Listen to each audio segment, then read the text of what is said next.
오늘 저희들이 둘째 날 공동체 고백, 우리 고백이 삶이 되는 교회 시리즈 두 번째 주제는 전도에 관한 주제죠. 먼저 우리 공동체 고백 함께 고백하도록 하겠습니다.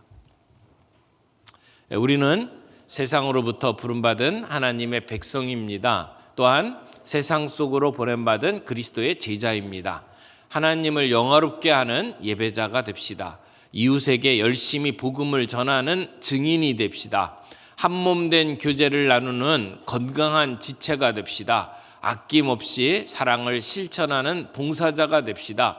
훈련을 통해 그리스도를 따르는 성숙한 성도가 됩시다. 그리하여 우리 모두 하나님을 기쁘시게 하는 성령 충만한 생명의 공동체가 됩시다. 아멘.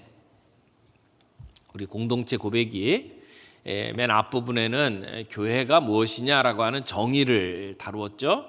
그래서 교회란 이 세상으로부터 부름받은 하나님의 백성, 그리고 동시에 이 세상으로 보냄받은 예수 그리스도의 제자, 이렇게 정의를 내렸습니다. 그리고 교회가 존재하는 이유, 그리고 내가 이 땅에 살아가는 이유를 5가지로 정리를 했죠. 그래서 첫 번째가 예배였습니다.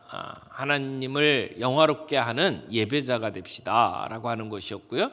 오늘 우리가 함께 나눌 것이 이제 이웃들에게 열심히 복음을 전하는 증인이 됩시다라고 하는 내용입니다. 그래서 우리가 오늘 전도에 대해서 함께 나누는 시간을 가지려고 합니다. 어떤 그 조사된 내용을 보니까 우리 가정에 원래 그 있던 목적과 달리 사용되는 물건들이 많이 있다. 원래 의도된 목적이 있는데 목적대로 사용되지 아니하는 물건들이 우리 집에 꽤 있죠.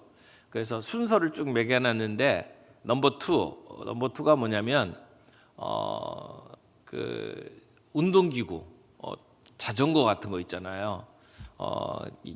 사가지고 집에 들여놓을 때는 운동을 해야 되겠다라고 하는 각오를 가지고 들여놨는데 그게 며칠 못 가가지고 운동은 안 하고 저 구석에 애물단지로 전락하고 있다가 빨래거리라든지 옷걸이로 사용되는 경우들이 굉장히 많다. 그나마 빨래거리로 빨래 거 넣는 것 정도로 사용이 되니까 그래도 약간의 쓸모는 있다. 그래서 2등을 했다고 그러더라고요.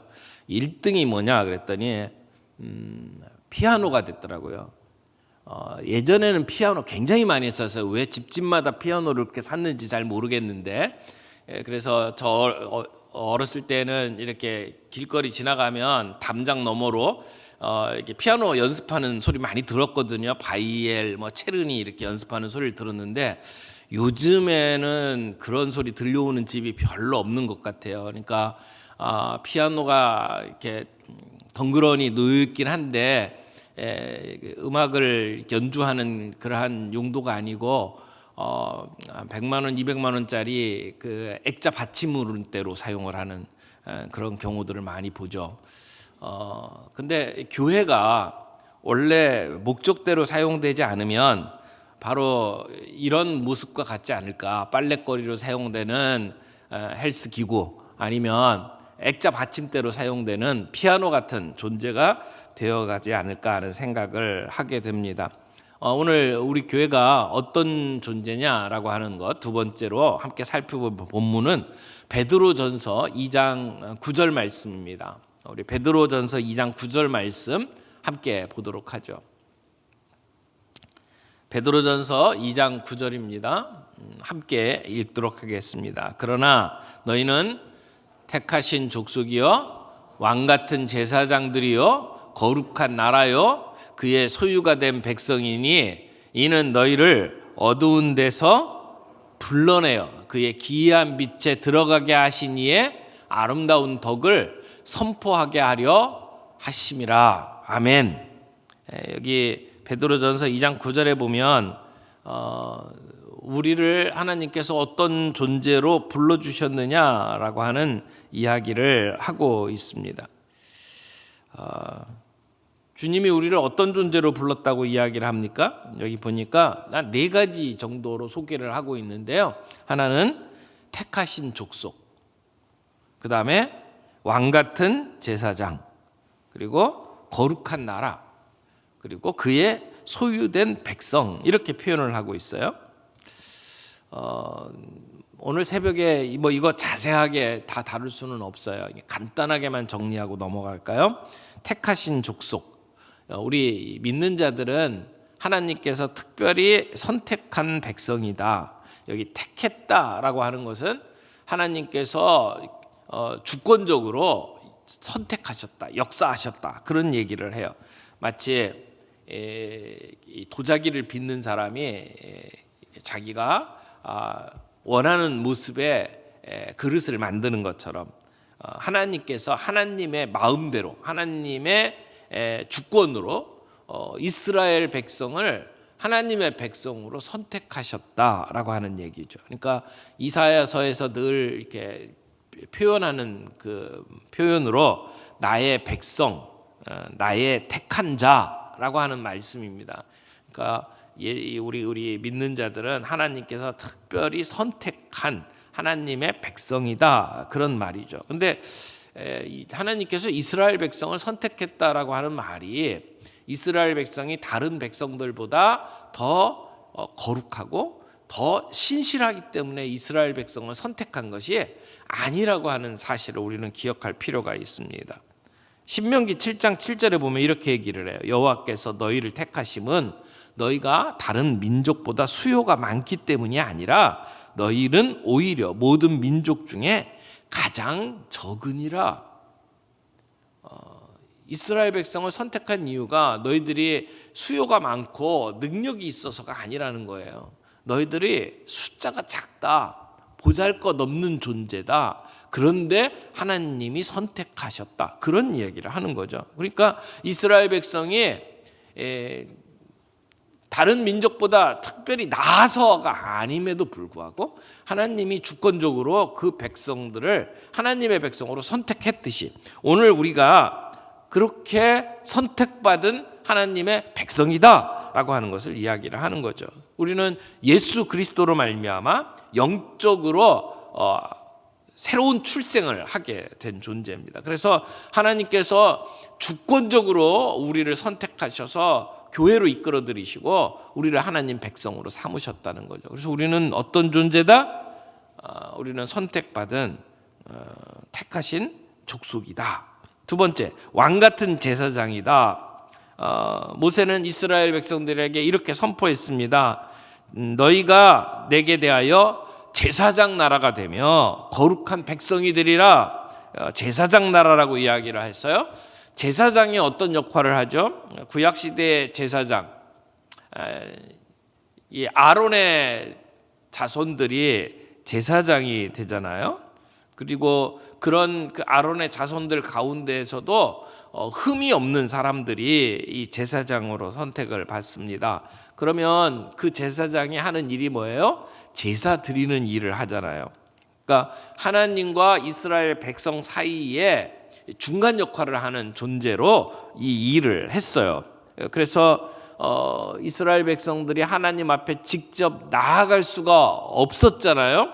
그런데 제사장이 하나님과 이스라엘 백성 사이에 중재자로 서게 되는 것이죠. 그래서 그들의 죄를 하나님 앞에 속죄하는 일들을 이 제사장이 감당했습니다. 그래서 대제사장은 1년에 한 번씩 이 지성소에 들어가서 하나님 앞에 우리 모든 백성들의 죄를 다 고백하고 하나님 앞에 용서를 비는 그런 제사를 드리게 되죠. 그래서 하나님의 심판 앞에 죄인으로 서는 역할을 이 대제사장이 하는 것을 우리가 알고 있습니다. 그런데 지금 베드로는 우리 예수 믿는 사람들이 그런 제사장으로 부름받았다라고 이야기를 하는 거예요. 여러분, 우리 교회 안에서 누가 제사장입니까? 구약시대에 말하는 그런 제사장의 역할을 하는 사람이 누구입니까? 종종 우리는 무슨 뭐 목사님이라든지 무슨 특별히 하나님 앞에 기름 부은 자들이 제사장이다 이렇게 이야기를 하는 경우들을 봅니다마는 성경은 그렇게 이야기하고 있지 않습니다. 우리 예수 믿는 모든 사람이 제사장이다. 그러니까 저와 여러분 모두가 다 제사장으로 부름받았다라고 이야기를 하는 거예요. 예수 믿는 사람이 제사장으로서의 역할을 하도록 부름받았다. 그래서 우리는 누구든지 중간에 다른 사람을 거치지 아니하고 하나님께 직접 나아갈 수가 있어요. 우리가 예배를 드리면서 누구를 통해서 나아가는 게 아닙니다. 내가 하나님께 직접 나아가 기도할 수 있는 존재가 되었죠. 뿐만 아니라 우리는 다른 사람들을 주님 앞으로 드릴 수 있는 존재. 그래서 믿지 아니하는 사람들을 주님 앞으로 이끌어드리는 그러한 역할을 하는 제사장으로서의 역할로 부름받았다라고 하는 것을 우리는 알 수가 있어요. 그리고 또 그냥 제사장이 아니고 왕 같은 제사장이다라고 이야기를 하는 거죠. 세 번째, 우리는 거룩한 나라래요. 우리가 거룩한 나라로 부르심을 받았어요. 나라. 우리가 하나님의 나라가 얼마나 중요한지 지난 주일 설교를 통해서 함께 다뤘죠. 예수님의 관심, 예수님이 선포하신 가장 중요한 내용은 이 나라에 관한 것이었어요. 하나님께서 통치하시는 나라, 이 나라에 대한 이야기를 해서 그래서 예수님의 사역의 처음과 끝이 다 하나님의 나라였습니다. 어떻게 하나님이 우리를 다스리십니까? 그것이 복음의 은혜로 다스리는 나라죠. 하나님은 우리를 통치하실 때에 우리의 행한 대로 갚으시는 분이 아니라 은혜로 통치하셨습니다. 그게 하나님의 나라죠. 그래서 하나님의 나라의 핵심이 뭐예요? 예수 그리스도. 예수 그리스도가 바로 하나님 나라의 실체였습니다. 잃어버린 영혼들이 예수 그리스도의 은혜로 하나님의 자녀가 되는 것이 그 하나님 나라의 실체잖아요. 죄로 인해서 망할 수밖에 없던, 그래서 하나님과 원수가 되었던 아담의 자손들이 영원한 중보자이신 예수 그리스도의 십자가의 은혜로 하나님의 자녀가 되는 나라, 그 나라가 하나님의 나라다, 이렇게 이야기를 하는 겁니다. 그 다음에 네 번째, 그의 소유된 백성, 그의 소유된 백성. 택했다, 그리고 소유했다, 내 거다, 이런 얘기를 하는 거잖아요. 그래서 하나님의 소유가 되었다라는 얘기는 하나님이 책임져 주신다라고 하는 의미가 있습니다. 너희가 전에는 백성이 아니더니 이제는 하나님의 백성이요, 전에는 긍휼을 얻지 못하였더니 이제는 긍휼을 얻은 자니라. 하나님의 소유된 백성으로 우리는 하나님의 긍휼을 입고 살아갑니다. 전에는 마귀의 자식이었는데 이제는 예수 믿고 하나님의 자녀가 되었다는 거예요. 그 하나님의 자녀는 하나님이 책임져 주신다. 하나님의 거라는 거죠. 여러분, 종종 그 유명한 스타들이 자기가 가지고 있던 물건들을 이렇게 내놓아서 파는 경우들이 있죠. 그게 이렇게 나오면 말도 안 되는 가격에 그 경매가 붙습니다. 제가 시카고에서 유학하는 동안에 참 즐겼던 일구 중에 하나가 시카고 불스의 그 농구 경기를 보는 거였어요. 근데 그때 그 농구의 황제라고 이야기하는 마이클 조던이라고 하는 분이 시카고에서 선수로 뛰고 있었거든요. 그 선수가 신던 농구화, 그냥 새 것도 아니고요. 신던 농구화가 경매로 이렇게 나오는 경우들이 종종 있습니다. 근데 그 신발 하나 판매하면 어느 정도 가격이 붙는지 압니까? 보통 마이클 조던이 신던 운동화 그러면 1억이 가요. 1억. 말도 안 되죠. 신던 냄새나는 운동화가 1억이라니까 말이 됩니까? 근데 1985년에 마이클 조던이 실제로 신었던 그 나이키 에어 조던 1, 이 신발이 얼마 전에 나와가지고 경매에 붙었는데요. 우리나라 돈으로 7억에 팔렸어요.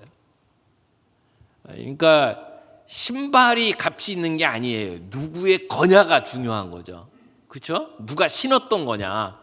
근데 우리의 존재가 하나님의 거래요. 그러니까 우리는 하나님의 소유가 되었기 때문에 엄청난 가치가 붙게 됐다는 것이죠.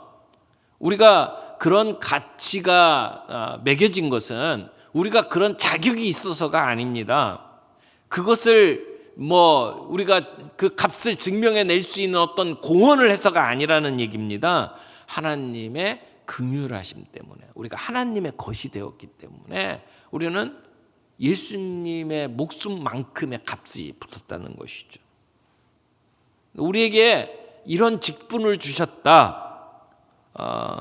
주님이 십자가의 그 구속의 역사를 이루심으로 말미암아 우리는 그런 존재로 부름을 받았다라고 이야기를 해요. 그런데 왜 이런 신분을 우리에게 주셨냐? 오늘 베드로전서 이 말씀을 보면 하나님께서 우리를 거룩한 나라 제사장으로 삼으신 이유가 뭐냐? 그 이유가 뭐라고 그래요? 선전하게 하려 하심이라, 이렇게 얘기했죠. 선전하게 하려 하심이라. 우리에게 왜 이런 신분을 주시느냐? 9절 마지막 부분에 선전하게 하려 하심이라, 이 선전이라고 하는 단어를 사용을 하는데요. 선전, 단어가 이렇게 이렇게 우리 안에 좋은 의미로 이렇게 다가오지 않는 단어일 수도 있어요. 선전, 요즘에 PR 시대다, 그런 얘기를 많이 하죠. PR 시대. PR 시대가 뭐냐 그랬더니 피할 건 피하고 알릴 건 알리는 게 PR이라고 그러더라고요. 선전이라고 표현을 얘기하는 것이죠. 근데 뭘 선전해요? 그의 기이한 빛에 들어가게 하신 자의 아름다운 덕을 선전하게 하려 하심이라. 그러니까 감탄할 수밖에 없는 그리스도의 빛에 들어가게 하신 하나님의 덕을 선전하게 하려 하시는 것, 선포하게 하려 하시는 것이다. 그런 이유로 하나님이 우리를 이런 직분을 주셨다, 이렇게 성경은 이야기를 하는 겁니다. 그러니까 우리가 선전 그러면 대개가 과대 광고하고 흑색 선전하고 이런 용어들로 종종 이 단어가 사용되기 때문에 좀 부정적인 느낌들을 받습니다만은 이 선전이라고 하는 단어는 선포 또는 전도, 이런 뜻으로 우리가 정리를 하면 분명하게 이해가 될 수 있을 겁니다. 그리고 우리가 뭘 선전하고 뭘 선포합니까? 여기에는 사람들에게 전할 메시지, 지적인 메시지가 담겨져 있는 것을 우리는 알죠. 우리가 사람들 앞에 뭔가를 얘기하려면 얘기할 거리가 있어야 될 거 아니에요. 뭔가 내용이 있어야 될 거 아니에요. 우리는 예수 그리스도로 말미암아 구원 얻고 복된 삶을 살아가는 존재, 우리의 그 구원 받은 것을 사람들에게 증거하는 사람들로 하나님이 우리를 부르셨다는 것이죠. 우리를 부르신 하나님이 계신다라고 하는 사실을 사람들에게 선전하는 것을 이야기하는 것이죠. 사람들은 이 우주가, 이 세상이 어쩌다가 생긴 거라고 이야기를 해요. 그래서 소위 빅뱅 이론이라는 걸 얘기하잖아요. 빅뱅 이론. 그런데 여러분, 빅뱅 이론이라는 게 얼마나 우스꽝스러운 얘기인지 아세요? 제가 가지고 있는 시계를 망치로 깨가지고 완전히 다 분해한 다음에 그 다음에 이만한 그 상자에 넣고, 그리고는 이걸 흔들어 가지고 다시 원래 모습으로 만들어 놓는 정도, 그게 빅뱅 이론이라고 말할 수 있어요. 그럴 가능성이 있나요? 여러분, 모든 그 세상의 원리는요, 이게 시간이 지나면 노쇠하고 이게 있던 질서가 무너지는 것이 이 세상의 법칙입니다. 이게 우주의 법칙이에요. 없던 질서가 생기는 법이 없어요. 사람이 어떤 의도를 가지고 지금 의자를 배치해 놓고 이 마이크를 만들어서 소리를 내도록 만드는 것이지, 아무것도 없던데 갑자기 빵 터졌는데 그게 날아간 것들이 거리가 있어가지고 거리를 두고 빙빙 돌기 시작을 하고 서로 잡아당겨가지고 그게 1년이 생기고 한 달이 생기고 그런 일이 있을 수가 없어요. 그걸 과학이라고 이야기를 하고 있어요. 하나님이 없다라고 하는 세상 속에 하나님은 살아계신다. 하나님이 존재한다. 오늘 이 세상이 움직이는 걸 봐라. 하나님이 아니면 어떻게 이 세상이 이렇게 돌아갈 수 있느냐라고 이야기를 하는 것이 선전이라는 얘기죠. 그러므로 오늘 우리는 예수 그리스도의 영광스러운 이름을 세상 앞에 드러내고 이야기하는 존재로 부름을 받았다는 거예요. 근데 그런 지적인 요소를 가지고 우리가 사람들 앞에 선포하는 것뿐만 아니라 우리의 경험이 있잖아요. 내가 해보니까 이렇더라라고 하는 얘기를 하는 것이 선포의 중요한 내용이기도 해요. 내가 써보니까 참 좋더라. 내가 물건을 써봤는데 너무너무 좋아. 그래서 사람들 앞에 내가 그거 소개한다고 소개비 받는 것도 아닌데 사람들한테 선전하잖아요. 그게 우리의 경험이란 말이에요. 예수 그리스도의 이름을 선포하는 것은 단순히 내가 알고 있는 지식을 선포하는 것만이 아니에요. 나를 붙드시고 오늘 나를 인도하시고 나를 주께서 어떻게 구원하셨고 내 마음속에 어떻게 행복하게 만드셨는지 내가 경험한 내 이야기를 하는 것이 선포의 내용이란 말이죠. 뿐만 아니라 거기에는 우리의 감정적인 요소도 포함되어 있어요. 내가 얼마나 행복한지, 내가 얼마나 기쁜지, 비록 내가 힘들고 어려운 일들이 있다 할지라도 내가 왜 이렇게 환하게 웃으면서 사는지 우리의 감정, 기쁨, 감사 이런 이야기를 사람들에게 나누는 것이 오늘 우리가 이런 직분을 받은 이유다라고 이야기를 하는 거죠. 그래서 우리의 마음속에 가지고 있는 그러한 감격, 기쁨, 환호, 우리 송구영 신 예배 때 빗속을 달리는 엘리야 이야기를 했잖아요. 그게 환호 아닙니까? 그게 감격 아닙니까? 우리가 그런 감격을 가지고 사람들에게 선포하는 것을 이야기를 하는 거죠. 동시에 우리 주변에 있는 사람들을 향한 우리의 사랑, 우리의 연민, 우리의 동정 이런 마음들을 가지고 사람들 앞에 고백하는 것이 선포라고 말할 수가 있을 겁니다. 여러분, 오늘 우리는 그런 존재로 부름받았습니다. 내가 이 땅에 존재하는 이유 중에 정말 중요한 한 부분이 우리가 하나님의 아름다운 덕을 선포하기 위해서 존재한다라고 하는 것이죠. 내가 만난 예수 그리스도를 소개하고 그분으로 인해서 내가 어떻게 변화되었는지를 선포하고 내가 어떻게 이렇게 감사하게 살아가는지를 선포하는 것이 우리의 사명이다. 그래서 하나님께서는 우리를 그런 존재로 만드시고 우리에게 그런 일들을 맡겨주셨다는 겁니다. 그 일을 위해서 하나님이 우리를 불러주셨다라고 이야기를 하는 거죠. 그런 대단한 일을 오늘 우리에게 맡겨주셨다. 그래서 우리가 찬송을 부를 때 그런 찬송하잖아요. 세상 모든 민족이 구원을 얻기까지 쉬지 않으시는 하나님. 하나님은 우리 모든 민족이 구원 얻기까지 쉬지 않으시는 하나님. 그런데 하나님께서 그 일을 위해서 오늘 우리를 부르셨다는 거예요. 하나님이 오늘 우리를 왜 그 회사에 보냈느냐?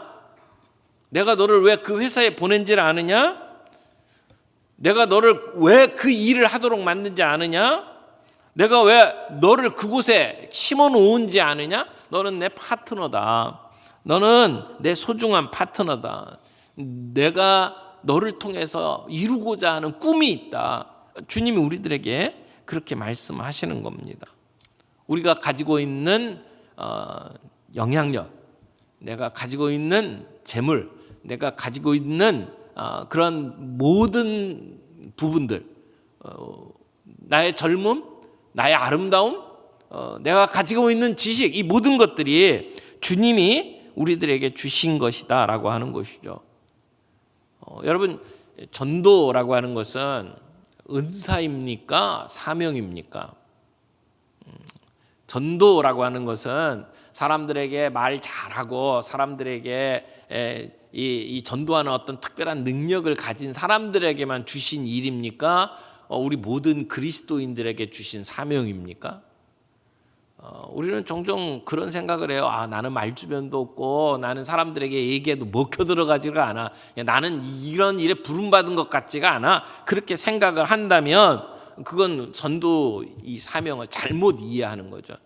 분명하게 우리가 이 새벽에 해야 될 일은 전도는 소수의 몇몇 은사를 가진 사람들에게 주신 일이 아니라 예수 믿는 모든 사람들에게 주신 소명이다라고 하는 것을 우리는 기억할 필요가 있습니다. 그래서 너희는 가서 모든 족속으로 제자를 삼으라. 이건 몇몇 사람들에게만 주신 명령이 아니라는 겁니다. 오늘 이 자리에 있는 저와 여러분 모두에게 주신 명령이다. 그렇게 말할 수가 있습니다. 내가 사명자다. 내가 전도자다. 내가 선교사다. 그래서 내가 살아가는 삶의 그 어떤 일들을 하는 것이 결국은 그 사명을 위해서 하나님이 우리에게 허락하신 것이다. 내가 다니는 직장, 내가 가지고 있는 능력, 내가 가질 수 있는 영향력, 이 모든 것들이 바로 그 사명을 위해서 우리에게 허락하신 것이다. 내 신분이 사명자고 내 신분이 소명자이기 때문에 내가 하는 모든 일들은 다 그 소명의 성격을 띠게 되어 있습니다. 여러분 직장에 다니면서 월급 받고 돈 벌고 있지 않습니까? 그 돈 버는 것이 주님이 우리에게 주신 소명이라는 사실을 기억해야 합니다. 내가 자녀를 키우고 있습니까? 자녀를 키우고 있는 그 자체가 우리에게는 소명의 성격을 띠고 있는 거예요. 내가 가지고 있는 어떤 특별한 능력이 있습니까? 전공 분야가 있습니까? 그것이 사람들에게 복음을 전하고 그들을 주님 앞에 이끌어드리는 소명에 해당된다라고 하는 것을 우리는 기억할 필요가 있습니다. 여러분 중세 시대에는 사람들이 경건하게 내가 주님을 섬기겠다, 내가 경건하게 하나님을 섬기면서 살아가겠다 하는 사람들은 다 수도원에 들어가도록 만들었어요. 수도원에 들어가서 평생 동안 결혼하지 아니하고 세상의 물욕을 떠나서 그래서 고행하면서 일평생 자기를 드리는 것이 거룩한 삶이라고 가르쳤어요. 그러면 그게 그렇게 헌신하고 들어가서 사는 사람들은 그나마 의미 있는 삶을 산다고 할 수 있는데 나머지 사람들은 뭐가 되나요? 나머지 사람들은 나는 그런 소명을 받은 사람이 아니야. 소명자는 다 수도원에 가 있다. 하나님의 특별한 부름을 받은 자들은 수도원에 가 있지. 나는 소명받은 사람이 아니다. 나는 그저 적당히 이 세상 살다가 구원만 받으면 된다. 이런 생각을 하도록 만들었다는 거죠. 이게 절대 다수가 그렇게 흐리멍텅한 생각을 하면서 살아가니까 중세가 깜깜한 세상이 될 수밖에 없었던 거죠.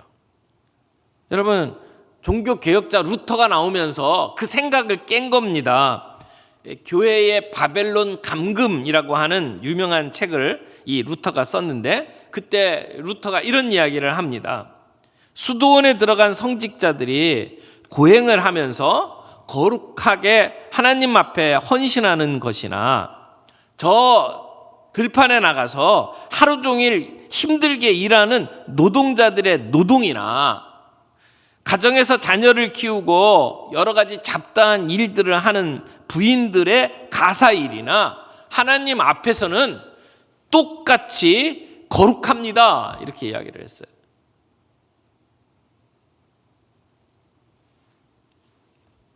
교회에 그 풀타임으로 일하고 있는 그러한 목회자나 선교사로 나가서 일하는 선교사들의 일이나 직장에 나가서 땀 흘려서 일하는 것이나 가정에서 아이를 돌보는 일이나 하나님의 눈에는 똑같이 거룩한 일이다라고 이야기를 하는 거죠. 그렇게 성경의 그 바른 의미를 제대로 찾도록 만들었던 것이 종교 개혁입니다. 그러므로 여러분 나는 소명하고 관계가 없는 사람입니다. 나는 그저 그냥 하찮은 일들이다 하다가 주님 앞에 구원받아서 천국 가면 됩니다. 그런 사람 아무도 없다는 거예요. 내가 뭐라고요? 나는 소명자다. 나는 소명자다. 내가 하나님의 아름다운 덕을 선전하기 위해서 부름받은 소명자다. 그런 의미에서 전도는 은사가 아니에요. 물론 전도에 특별한 은사를 가지고 있는 사람들도 있어요. 빌리그레함처럼 전 세계를 돌아다니면서 그런 일들을 하는 사람들이 있어요. 그러나 그것은 특별한 은사를 가진 사람들의 일이고, 오늘 예수 믿고 살아가는 우리들에게 하나님께서 소명으로 전도자로 우리를 삼아 주셨다라고 하는 것을 우리는 기억할 필요가 있습니다. 그러면 우리가 교회가 건강한 교회냐 아니냐, 이것은 몇 명 모이느냐 갖고 따지는 게 아니고 우리 교회 안에 있는 사람들이 얼마나 많이 전도자로 살아가느냐, 이게 교회의 건강을 측정하는 도구다, 그렇게 말할 수가 있어요. 리고레 목사님이 이런 얘기를 했어요. 군대의 능력은 식당에 앉아서 밥 먹고 있는 사람들이 몇 명인가에 달려있지 않고 총 들고 전쟁터에 나가는 사람이 얼마가 되느냐, 거기에 달려있다. 오늘 우리가 예배당에 모여서 얼마만큼 많은 숫자가 모여서 예배를 드리느냐, 그게 우리의 건강을 보여주는 게 아니라 우리가 복음을 들고 나가는 발이 몇이나 되느냐, 거기에 따라 우리의 건강이 달려있다라고 하는 것이죠. 교회의 아름다운 발이 얼마나 되느냐. 오늘 우리가 전도에 대한 우리의 생각들을 좀 바꾸어 나갔으면 좋겠습니다. 안디옥 교회가 처음에는 전도를 할 때 유대인들에게만 전도를 했죠. 사도행전 그 11장 말씀을 보게 되면 안디옥 교회 이야기가 나오는데, 그 안디옥 교회를 설명하면서 전에는 유대인들에게만 복음을 전했어요. 근데 저 구레네에서 온 사람들, 그리고 구브로에서 온 몇 사람이 안디옥에 와가지고 새로운 일을 하기 시작을 했는데, 그게 뭐냐면 헬라 사람들에게도 전도를 하기 시작을 한 거예요. 그래서 이 안디옥 교회는요, 아주 갑자기 부흥하는 교회가 되었습니다. 왜 그랬냐면 유대인들에게만 복음을 전하던 교회의 모습이 이방인들에게도 복음을 전하는 모습으로 바뀌었기 때문이에요. 전도의 대상이 확 넓어진 거죠. 오늘 우리가 세상을 살면서 전도를 해야 된다라고 생각을 했던 우리의 모습들이 조금은 좀 이런 변화가 필요하다고 생각을 합니다. 요즘은 전도가 잘 안 돼. 또 코로나 시대에 사람들에게 전도하는 건 너무 힘들어. 이런 생각들이 우리를 사로잡고 있잖아요. 그런 틀을 좀 깰 필요가 있다고 생각을 합니다. 그래서 우리가 지금까지 가지고 있었던 전도에 대한 생각들을 좀 깨고, 그리고 전도하는 방법, 전도의 대상, 이런 부분들에 대해서도 우리가 안디옥 교회처럼 좀 새로운 관점을 가지고 전도를 할 수 있으면 참 좋겠다라고 생각을 합니다. 그래서 우리가 전도할 때 꼭 기억해야 될 것이, 내 능력을 가지고 전도한다라고 생각하면 안 된다는 것입니다. 하나님을 믿읍시다. 하나님이 우리가 전도하면 열매를 주신다라고 하는 믿음을 가지고 나아갈 때만 전도가 가능하죠. 내 말주변, 내 실력, 내 능력 가지고 사람들이 변화될 거라 기대하지 말라는 겁니다. 그건 교만이에요. 그래서 내가 이래서 안 돼라고 생각하는 것 자체가 교만 때문에 일어나는 일이죠. 하나님을 믿고 전도하자. 두 번째, 전도하는 좋은 방법은요, 칭찬하는 거라고 생각을 해요. 전도를 전투적으로 하지 말고 사람들 만나면 칭찬해주고 축복해주고 그러면서 전도를 했으면 좋겠다고 생각을 합니다. 전도는 물론 영적 전투이긴 합니다만은, 그러나 전도를 싸움하는 것처럼 하지 말자는 거죠. 어떻게 하면 좋은 이웃 관계를 만들 수가 있습니까? 칭찬에서부터 시작을 하는 거예요. 칭찬하는데 싫어하는 사람 없잖아요. 칭찬으로 대화의 문을 열고 칭찬으로 마음을 말랑말랑하게 만들어 놓고 그러면서 그들을 주님 앞으로 이끌어내는 일들이 전도가 되어야 된다. 그래서 오늘 정말 멋지네요. 오늘 정말 아름답습니다. 오늘 정말 멋진 날입니다. 이렇게 서로 칭찬하고 격려하고 그러는 가운데 자연스럽게 우리 교회 이야기하고 예수님에 대해서 이야기하고 그러면서 전도가 이루어질 수 있는 그러한 우리의 모습들이 되었으면 좋겠고, 뿐만 아니라 우리가 전도를 안 믿는 사람들, 바깥에 있는 사람들에게 하는 것뿐만 아니라 사실은 우리 수직적인 전도, 우리 다음 세대, 우리의 자녀, 우리의 손자들에게 예수님을 소개하고 그들이 믿음 안에 설 수 있도록 만드는 것도 중요한 전도의 한 부분이다라고 하는 것을 우리가 함께 기억할 수 있으면 좋겠습니다.